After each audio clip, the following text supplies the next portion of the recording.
Are you saying if a biological male decides that one day he is a female, he can freely use the girls' locker rooms and bathrooms? How are you going to police random boys who are going to decide to be a girl for a day or two so they can see the girls in the locker rooms?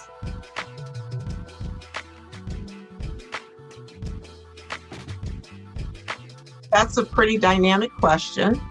I know that that's part of why we have our student support plan that we've been working on, specifically so that we can really identify what a student needs to be successful in school. So we don't have anyone who's going to just let a child just go wherever.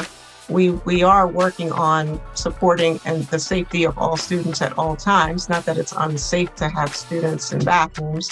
I noticed there were other questions about bathrooms where there are gender neutral bathrooms that students are able to use, and students are able to use facilities that's appropriate for their identity.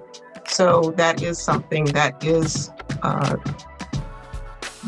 true and there, but we do also have Title IX that speaks to any kind of sexual harassment, which would be addressed appropriately in those situations, no matter the gender of the child at any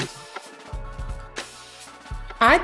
I would just like to add, and I mentioned this in a typed response earlier in the Q&A, policing restrooms due to privacy issues has been a problem for many years.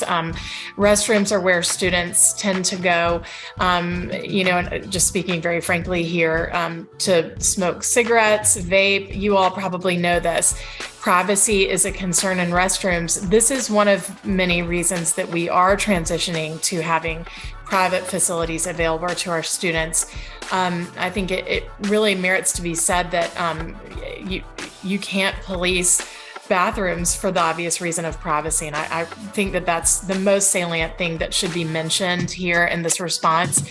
And again, this policy was implemented 2 years ago now almost. So, it's an ongoing concern that we keep all of our facilities and spaces safe in our schools, whether it be a bathroom, a classroom, a locker room, et cetera. So that's a high priority of the school division, is keeping children safe. They can't learn if they're not safe. So that applies in a very general sense here.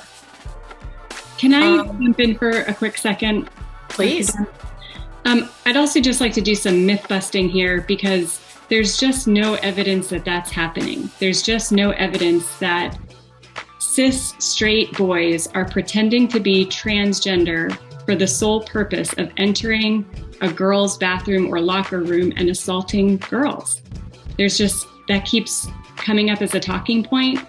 It's just not happening. And so I think if you have a problem with a cis straight boy entering a bathroom to assault a girl, that's not an issue about transgender or gender expansive students. That's an issue with that particular student who has dangerous and violent tendencies. And so you need to deal with that person in particular. And it's not an issue for a gender expansive policy. Thank you, Sarah. That's true. And that's why that would be handled appropriately by an administrator, regardless of